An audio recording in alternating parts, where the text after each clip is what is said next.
Ben ritrovati, eccoci di nuovo in diretta Focus TG in questo venerdì. Lo avete visto, tanta cronaca e anche tanta politica in questa giornata. Allora, c'è appena arrivato dalla nostra Daniela Sizia, ve lo facciamo vedere, anche il video del momento in cui Ari Esepio X Bujar Fandai penetra nella proprietà di casa di Nicola Scapinello e Vanessa Ballan per commettere quello, eccolo lì, lo avete visto il video, quello che sappiamo. Sono pochi istanti, vi avevamo mostrato un fermo immagine poco fa di questo individuo che all'ora in cui è stato collocato il terribile, brutale delitto di Vanessa penetra nella villetta. Sappiamo che Bujar, secondo le indagini dei carabinieri, aveva messo alcuni arnesi in un borsone, quelli che ha usato per entrare in casa e uccidere purtroppo a colpi di coltello Vanessa. Allora, abbiamo sentito poco fa dal procuratore Martani alcuni chiarimenti su quello che è stato fatto, ma anche su quello che la legge consente di fare naturalmente a forze dell'ordine e magistrati per cercare di contenere questo terribile fenomeno dei femminicidi. La legge Roccella di recente approvazione aggrava il codice rosso, fornisce ulteriori strumenti, impone ai magistrati anche di motivare il perché di certe non scelte rispetto a invece chiedere dei provvedimenti restrittivi nei confronti dei soggetti che vengono denunciati come violenti o quantomeno potenzialmente pericolosi. E allora si sta vedendo anche un cambio di passo in queste ore. Vi citiamo il caso che arriva da Venezia di un 39enne arrestato proprio dai carabinieri in centro storico in città. Continuava a perseguitare la sua ex compagna con cui erano stati insieme una decina d'anni. Lui voleva riprendere questo rapporto e lei evidentemente no. Vediamo. Agli arresti domiciliari per stalking nei confronti dell'ex compagna. I carabinieri della stazione di San Marco hanno eseguito la misura cautelare emessa dal giudice per le indagini preliminari di Venezia nei confronti di un 39enne a conclusione di una delicata attività di indagine nel corso della quale sarebbe stata ricostruita accuratamente l'intera vicenda, documentando le reiterate condotte persecutorie poste in essere nel tempo dall'uomo ai danni di una trentenne veneziana. Le indagini che si sono concluse con gli arresti domiciliari erano partite dopo la denuncia presentata dalla giovane nel mese di novembre, esasperata dai tentativi sempre più insistenti e molesti dell'uomo di recuperare la loro relazione durata circa 10 anni ed interrotta da qualche anno. La donna aveva quindi deciso di rivolgersi ai carabinieri della caserma di San Zaccaria a seguito di uno stato di ansia e timore che questa situazione le aveva ingenerato nell'ultimo mese. E nella Marca trevigiana, che ha registrato purtroppo l'ultimo femminicidio, hanno fatto il punto i carabinieri del comando provinciale, ricordando che sono stati oltre 400 l'anno scorso proprio nella Marca i casi di codice rosso. Il comandante provinciale dei carabinieri Massimo Ribaudo ha lanciato un appello rivolgendosi naturalmente soprattutto alle donne: se vi sentite minacciate, ha detto, denunciate subito tutto. Va denunciato sempre tutto, io non mi stancherò mai di ripeterlo, e poi le valutazioni solo attraverso una denuncia, e questa denuncia deve essere anche prossima ai fatti, perché abbiamo visto come l'evoluzione, l'escalation del comportamento dell'aggressore insomma possa cambiare in qualsiasi momento, quindi più si anticipa il momento in cui le forze di polizia se ne ha conoscenza, più facile è fare poi un'attività che possa comportare che non vi siano ulteriori conseguenze. Questo è l'appello del comandante provinciale dei Carabinieri di Treviso, soprattutto alle donne che si sentono minacciate. L'occasione è stato l'incontro con la stampa, dove si è tornati sul femminicidio di Vanessa Ballan, che grazie ad una rete investigativa che si è attivata immediatamente si è concluso con l'arresto e non con la fuga all'estero dell'omicida. Abbiamo temuto anche noi, è vero anche che nell'immediatezza è stato possibile disporre un dispositivo molto articolato, sono state subito contattate già 2 o 3 ore dopo il fatto, quando insomma il quadro sembrava delineato circa la possibile responsabilità dell'autore, le polizie di frontiera, la polizia delle frontiere aeree, i colleghi dei comandi provinciali limitrofi, li allerta sulle targhe. Comandante che ha annunciato un aumento dei controlli in questo periodo natalizio per prevenire furti e, come nell'ultimo caso di Campocroce di Mogliano, rapine a mano armata in casa. Abbiamo ricevuto recentemente un rinforzo significativo da parte delle squadre di intervento operativo del battaglione di Mestre, proprio per questa ragione, proprio in ragione di poter cercare di prevenire. È stata in questi giorni, sono dispiegate nel territorio di Vittorio Veneto e diciamo fino a dopo Capodanno saranno soprattutto nei comuni più vicini a Treviso. Colgo di questa occasione per l'ennesimo appello di dire a tutti i cittadini di comunicare qualsiasi cosa all'utenza 112 e far confluire qualsiasi informazione, la macchina sospetta, il soggetto che è vicino all'abitazione, del rumore sospetto dal vicino, con l'idea che i carabinieri non vengono mai disturbati, ma gradiscono sempre ricevere qualsiasi informazione che può portarli a far meglio sul territorio. Di violenza sulle donne ha parlato anche il sindaco di Treviso Mario Conte, che è anche presidente dell'ANCI Veneto. Allora Conte, che sul fronte sicurezza in generale per la città di Treviso ha incontrato a Roma il ministro dell'Interno Matteo Piantedosi, sicurezza e migranti, i principali temi che sono stati trattati in questo confronto, con l'ipotesi di un ufficio di prossimità delle forze dell'ordine in quella che era la vecchia edicola di via Roma, tra la stazione dei treni e quella delle Corriere. Allora, la proposta del sindaco è questa per limitare i disordini nell'area. Sentiamolo. Dove c'era l'edicola davanti alla stazione dei treni, lì non mi dispiacerebbe creare un ufficio di prossimità delle forze dell'ordine con una presenza fissa di agenti. Per far questo io posso mettere le strutture, posso mettere la mia parte di agenti di polizia locale, mi serve un rafforzo degli organici delle altre forze dell'ordine perché è un servizio che secondo me sarebbe molto utile. Un progetto messo sul tavolo del confronto con il ministro Piantedosi, già presentato al prefetto e che verrà portato in valutazione al prossimo comitato sicurezza. Una posizione strategica, spiega il sindaco, quella dell'ex edicola di via Roma, un presidio in un luogo di passaggio che potrebbe essere anche una possibile soluzione ai disordini di cui quel tratto è stato nel tempo protagonista. La sicurezza, quindi, il tema principale della discussione con il ministro dell'Interno e il sottosegretario di Stato Nicola Molteni a Palazzo Viminale, ma sul tavolo anche la questione migranti e accoglienza. Ho chiesto di alleggerire le presenze nel nostro territorio, di mettere la parola fine tra l'altro ai nuovi arrivi. Ho chiesto anche di integrare gli organici delle forze dell'ordine che già stanno facendo un lavoro straordinario per garantire la sicurezza dei nostri territori. C'è stato anche il tema delle persone migranti che si ritrovano a vivere al parcheggio a Piani, tra le priorità da risolvere poste al ministro Piantedosi. L'impegno che si è preso è quello comunque di alleggerire la pressione all'interno della caserma Serena, che quindi ci consente anche di liberare posti per eventuali arrivi che dovessero continuare per quanto riguarda il reperimento dei documenti, perché vanno alla Piani perché c'è l'ufficio immigrazione. Dal Viminale anche l'ok per la continuità del finanziamento del programma SAI, il sistema di accoglienza e integrazione anche per il 2024. Tra le discussioni anche il tema dei femminicidi. La storia di Giulia Cecchettin e l'ultimo femminicidio di cui stiamo parlando in questi giorni francamente ci fanno crollare un po' il mondo addosso, nel senso che i comuni e le amministrazioni in realtà hanno sempre lavorato nella direzione della sensibilizzazione, dell'educazione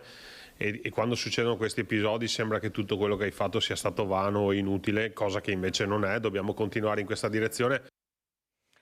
Ecco, su questo tema si è dibattuto anche in Consiglio Comunale a Treviso ieri. Qui siamo sulle pagine del Gazzettino con la fotona che è stata scelta, le 2 sedie rosse messe al centro del salone di Palazzo dei 300 dove si riunisce il Consiglio Comunale tra maggioranza e opposizione. È stata votata all'unanimità una mozione per i servizi alle donne e dunque 2 sedie rosse per Giulia e Vanessa, lo vedete, iniziativa voluta dall'intera assemblea civica. Nel sito del comune una sezione dedicata proprio ai servizi per le donne, col sindaco che ha detto non dobbiamo arrenderci alla violenza, lavoriamo per sensibilizzare e facciamo rete tra amministrazioni. Purtroppo queste 2 sedie rosse sono naturalmente vuote, visti i 2 delitti che hanno sconvolto il Veneto in quest'ultimo mese.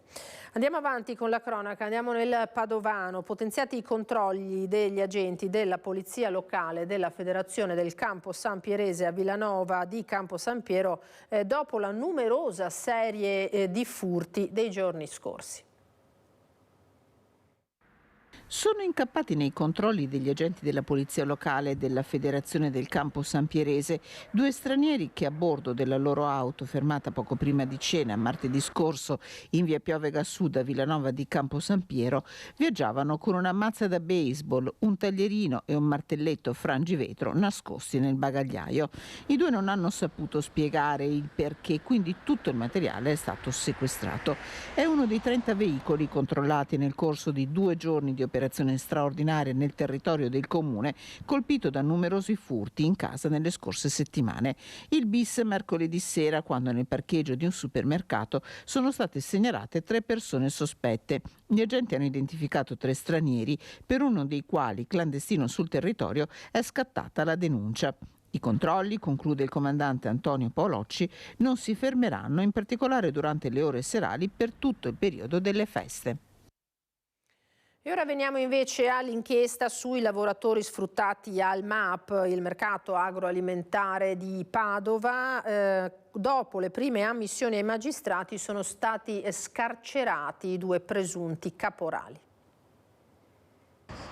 Dopo le prime ammissioni sono stati scarcerati i 2 caporali in carcere al 2 Palazzi di Padova dopo l'inchiesta sullo sfruttamento di lavoro al MAP, il mercato agroalimentare padovano.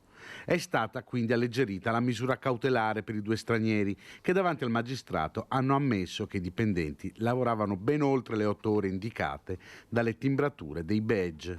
Le telecamere hanno accertato che i facchini, soprattutto d'estate, lavoravano anche 14 o 15 ore al giorno. Le ore extra venivano pagate in nero ai dipendenti della cooperativa. Tra gli indagati c'è anche la contabile che gestiva questi movimenti.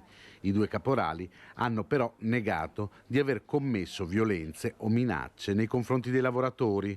Un racconto diverso da quello fatto dai dipendenti che si dicevano vessati dai 2. Oltre ai 2 stranieri e alla contabile è indagato anche il legale rappresentante della cooperativa che agisce all'interno del mercato. E ora la vicenda del 45enne che è morto in Messico, ma la famiglia ha scoperto la sua tragica fine solo dopo 40 giorni. La vittima è Matteo Garbisi, in passato aveva vissuto a Padova, è stato trovato senza vita, probabilmente stroncato da un malore. Un infarto, sarebbe questa la causa della morte di Matteo Garbisi, una verità che la famiglia, che non avendo più notizie aveva presentato denuncia di scomparsa, ha scoperto solo dopo 40 giorni. Padovano di origine, Matteo Garbisi da qualche anno si era trasferito a Playa del Carmen in Messico. Da circa un mese il 45enne, responsabile delle risorse umane in un'azienda, non dava più notizie di sé. Per questo la madre aveva sporto denunce ai carabinieri di Prato della Valle. Nella giornata di ieri le autorità messicane hanno trovato un corpo senza vita che corrisponderebbe a quello del 45enne. Per il riconoscimento a breve potrebbe volare in Messico il fratello, in costante contatto con l'ambasciata italiana. Voltiamo pagina con la vicenda anche curiosa di una mamma che è riuscita, facendo la detective di fatto, a rintracciare il ladro, o quantomeno il ricettatore della bicicletta del figlio. I carabinieri di Dosson, grazie alle telecamere di videosorveglianza, hanno effettivamente individuato e denunciato un 43enne di origini nordafricane che pare avesse sottratto la bici a una signora mentre era all'interno del supermercato, bici che appunto ha tutta una sua storia. Vediamo. È sicuramente una mamma con spirito investigativo, la 50enne che in pochi giorni è riuscita a recuperare la bicicletta rubata al figlio. Il ragazzo, studente al Fermi, qualche giorno fa all'uscita di scuola ha scoperto che il mezzo parcheggiato e chiuso con la catena non c'era più. Tornato a casa a piedi ha raccontato sconsolato l'accaduto alla mamma, che invece non si è persa d'animo, iniziando a controllare i numerosi mercatini web fino a quando la bicicletta è improvvisamente apparsa in vendita per 40 euro. Senza destare sospetti, ha contattato il venditore, trattando addirittura sul prezzo per poi dare appuntamento per l'acquisto lungo strada Ovest. L'uomo, un 41enne trevigiano, si è regolarmente presentato sul piazzale con la bicicletta, solo che sullo stesso luogo con la signora c'erano anche 2 carabinieri in borghese, che non appena effettuato lo scambio hanno provveduto a fermare il venditore, che ora dovrà rispondere alla giustizia per ricettazione. Alla mamma qualche giorno dopo i carabinieri hanno riconsegnato il mezzo, che con un nuovo e più robusto lucchetto tornerà al figlio per andare a scuola. Eccoci, allora, lasciamo per adesso la cronaca. Sono queste giornate di bilanci, abbiamo sentito prima il sindaco di Treviso Mario Conte. Andiamo adesso alla prima cittadina di Bassano del Grappa, Elena Pavan, che nell'incontro di fine anno con la stampa ha tracciato un bilancio di questo 2023 per la città.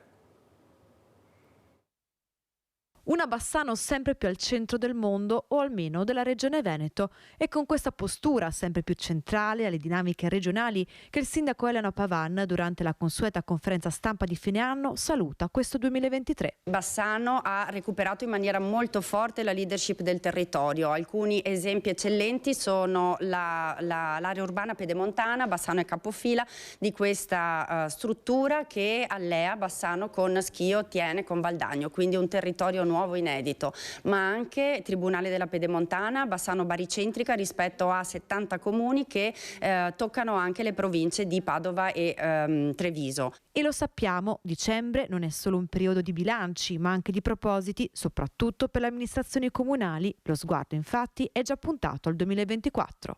Sicuramente il Tribunale della Pedemontana, penso che il 2024 sarà un anno decisivo, vedremo realizzati molti interventi finanziati dal PNRR e dall'area urbana pedemontana che avranno valenza sociale, penso all'Emporio Solidale, penso ai mini alloggi per disabili, rigenerando in maniera importante l'ex caserma Fincato.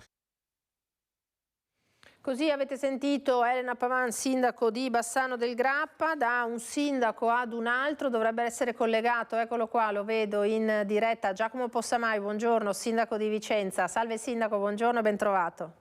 Buongiorno a voi. Sindaco, approfittiamo, visto che è tempo di bilanci, brevemente, insomma, lei è insediato da non molto, è stato un 2023 movimentato senza dubbio anche per lei, come lo termina, diciamo, che bilancio dà di questi primi mesi? Tanto buongiorno di nuovo davvero a tutte e a tutti, e l'occasione anche per fare gli auguri di Natale, di buone feste ai telespettatori di Rete Veneta. È stato sicuramente una metà d'anno, ecco, diciamo così, perché abbiamo avuto le elezioni a giugno, molto molto intenso, con tantissime sfide, penso all'attraversamento della TAV in città, ma anche all'emergenza povertà, nel senso che oggi tantissime famiglie, è una delle cose che più mi ha colpito in questi mesi. Normalmente nell'albergo cittadino ci sono 130-140 persone, oggi ce ne sono 200. Proprio oggi abbiamo fatto una conferenza stampa in cui abbiamo annunciato l'accordo per prolungare e intensificare l'attività dell'Emporio Solidale della città. L'anno scorso aveva 500 nuclei familiari che assisteva, quest'anno 650, per cui ecco, il Natale è anche un tempo in cui vale la pena di riflettere su questo, cioè sull'aiuto a chi è più in difficoltà. Certamente. Allora sindaco, lei ha citato proprio la TAV. Facciamo anche un po' il punto, perché poi so che ci sono anche delle problematiche riscontrate magari nei comuni vicini, le cantierizzazioni con le loro tempistiche insomma andranno regolate per evitare blocchi alla viabilità. Ci saranno dei nodi critici dal suo punto di vista? Sicuramente sì, nel senso che l'attraversamento della TAV a Vicenza, che vuol dire, per semplificare molto, che verranno raddoppiati i binari, per cui saranno costruiti 2 nuovi binari a fianco ai 2 binari esistenti. Però dobbiamo immaginarci che questo avviene in mezzo alla città, cioè in quartieri densamente popolati, molto costruiti. Nella parte ovest della città avremo molti abbattimenti, 200 nuclei familiari che saranno espropriati o cui va trovato una nuova casa, quindi sarà molto complicato e saranno molto complicati anche i cantieri. perché oltre agli interventi sulla parte ferroviaria ci saranno diversi interventi sulla viabilità, quindi saranno anni di cantieri, anni in cui bisognerà stringere i denti e cercare di fare i cantieri al meglio, il più velocemente possibile, trovando il maggior numero di soluzioni alternative per la città. È in ogni caso un'opera imprescindibile dal suo punto di vista oppure no? Ma devo dire che oggi è proprio un dibattito che non c'è più, nel senso che nel momento in cui l'alta velocità è arrivata ad Altavilla, Ponte Alto, cioè proprio al confine con Vicenza, ed è già finanziato il lotto per ripartire, diciamo così, da Grisignano di Zocco, quindi dal limite est della città verso Padova, è molto difficile pensare che la TAV si faccia da Torino a Venezia, ma che l'unico punto in cui non c'è sia la città di Vicenza, lo sappiamo.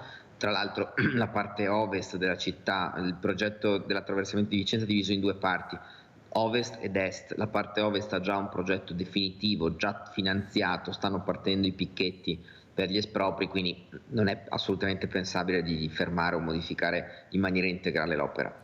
Senta Sindaco, ecco, mentre vediamo, non so se la regia ce lo può mettere in doppia finestra giusto per vedere, il Presidente Zaia che da Palazzo Balbi sta rispondendo alle domande dei giornalisti, proprio Zaia poco fa, Sindaco, ha annunciato per il 29 di dicembre l'apertura completa a questo punto della Pedemontana. Cosa ne pensa? Penso che è stata lungamente attesa, ci sono state negli anni diverse ipotesi di apertura, credo, visto insomma che la scadenza è molto ravvicinata a questo punto, che ci sarà veramente questa volta l'apertura in questa data, che per il territorio quella infrastruttura possa assolutamente essere d'aiuto. Ecco, per cui accoglie favorevolmente questo annuncio, insomma il 29 è tra pochissimi giorni. Diciamo che le opere pubbliche realizzate a metà non servono a nessuno, quindi sicuramente l'annuncio che venga completata e che venga inaugurata definitivamente è un annuncio importante. Senta Sindaco, l'anno prossimo sarà anche l'anno insomma che vi vedrà impegnati sul fronte della Dunata degli Alpini. Sì, Vicenza nel maggio del 2024 avrà l'onore di ospitare la grande adunata, 33 anni dopo la vecchia adunata l'ultima adunata del 1991. Vicenza è la provincia più alpina d'Italia, per cui penso sarà anche una delle più belle adunate della storia, nel senso che sono attesa centinaia di migliaia di alpini, ma non soltanto di alpini. La città si sta preparando per essere attrezzata a festa e davvero a celebrare degnamente gli alpini, che sono parte della nostra storia e del nostro vissuto. E tra i motivi per venire in città da voi c'è naturalmente la mostra in Basilica con i 3 capolavori in città che magari possono essere di preludio anche ad altri grossi eventi per il futuro, è così? È così, devo dire che abbiamo costruito una mostra molto particolare, l'avete raccontata molto bene anche voi in questi giorni sugli schermi di Rete Veneta e di tutta Media Nord-Est, nel senso che è una mostra con 3 grandi capolavori, il Caravaggio, che è San Girolamo, che normalmente sta alla Galleria Borghese, che ci è stato prestato, che è una delle opere più importanti di Caravaggio e che è forse il dipinto più importante mai arrivato a Vicenza nei vari prestiti. C'è un quadro di Van Dyck che è il più importante quadro dei nostri musei e soprattutto, dico soprattutto perché è l'opera che sta destando più curiosità, c'è un'opera di Arcangelo Sassolino, un artista contemporaneo, quindi vivente, che è stata veramente pensata per l'allestimento della Basilica. Per chi conosce un po' la Basilica Palladiana c'è il grande salone in penombra con queste 3 opere illuminate e in particolare questo grande disco rosso rotante di Sassolino sta destando grandissima curiosità. Sassolino,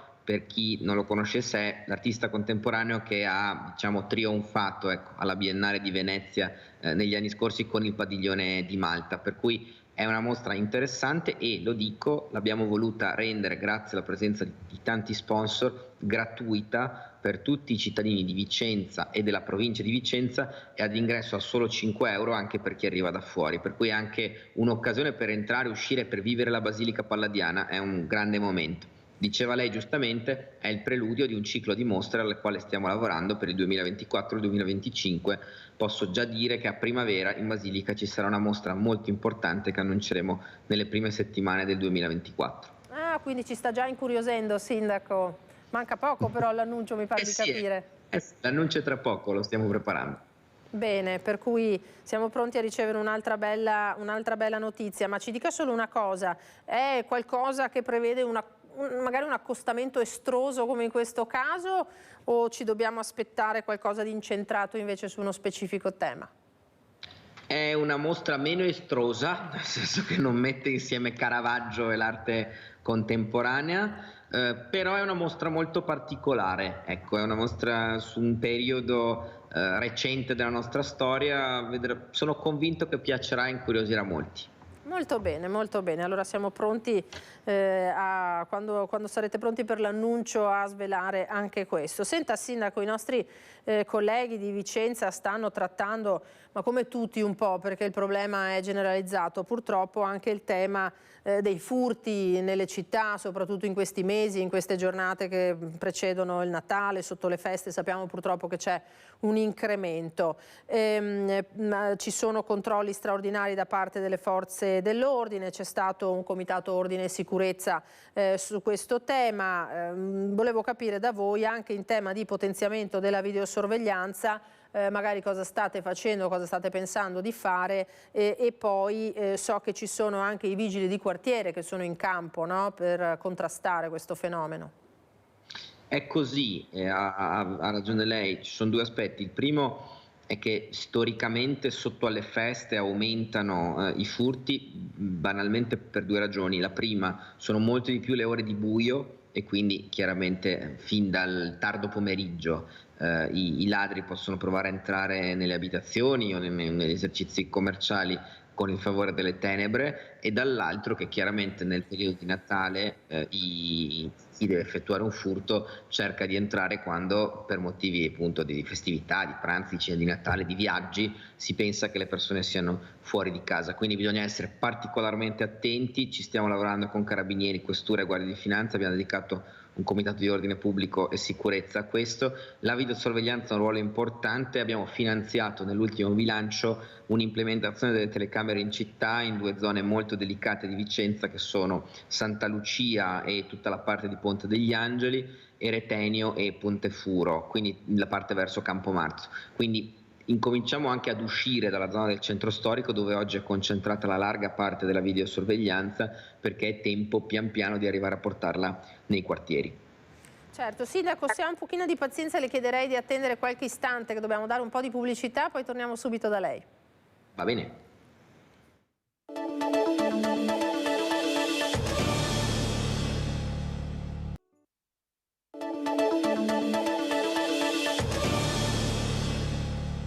Eccoci di nuovo in diretta. Allora, dalle immagini che ci stanno mandando i colleghi di Venezia abbiamo visto che si è conclusa la conferenza del presidente Zaia, di cui ci daranno conto i colleghi naturalmente di Venezia nei telegiornali di questa sera. Torniamo allora dal sindaco di Vicenza, Giacomo Possamai. Sindaco, abbiamo qualche minuto ancora, allora le chiederei di dirci qual è un po' il suo augurio ai vicentini naturalmente, ma ai veneti in generale. L'augurio chiaramente è quello di poter passare un Natale, delle festività serene con la propria famiglia, senza dimenticarsi quello che dicevo all'inizio, cioè che c'è anche tanta gente che a Natale dovrà lavorare o che passerà Natale in un momento di difficoltà, per cui il pensiero va anche a loro, però insomma il pensiero è che sia un avvicinarsi a un 2024 bello, positivo per tutti i veneti e per tutti i cittadini. Certamente, ecco, so che è intervenuto anche nei giorni scorsi. Prego. È una cosa bella, nel senso che quest'anno abbiamo organizzato, visto che parliamo di 2024, un capodanno molto particolare a Vicenza, nel senso che ci sarà per la prima volta in Viale Roma, qui nell'area di Campomarzo, un grande concerto con Max Gazzè, ovviamente un concerto gratuito per tutti, quindi non è rivolto solo ai vicentini ma anche ai veneti che volessero passare il capodanno con gioia in piazza insieme a noi. Senta Sindaco, per il Capodanno avete preso qualche accorgimento, divieto di botti, per tutelare anche gli animali, anche voi? Fa l'ordinanza, quindi non soltanto Capodanno, adesso non voglio sbagliare, mi pare che sia dal 31 al 7 di gennaio, quindi per i giorni a cavallo di Capodanno, compreso ovviamente la notte di Capodanno, c'è l'ordinanza di divieto dei botti. Senta, visto Come che... da tutte le città, devo dire, ho visto, perché c'è una sensibilità per fortuna molto forte ormai e quindi mi pare che un po' tutti i sindaci si stiano allineando su questo. Sì, tra l'altro avrà visto il provvedimento anche del suo collega di Venezia, Brugnaro, che ha vietato, insomma, ha cercato di contenere quello che è il consumo di alcolici all'aperto, i DJ set. Cosa ne pensa?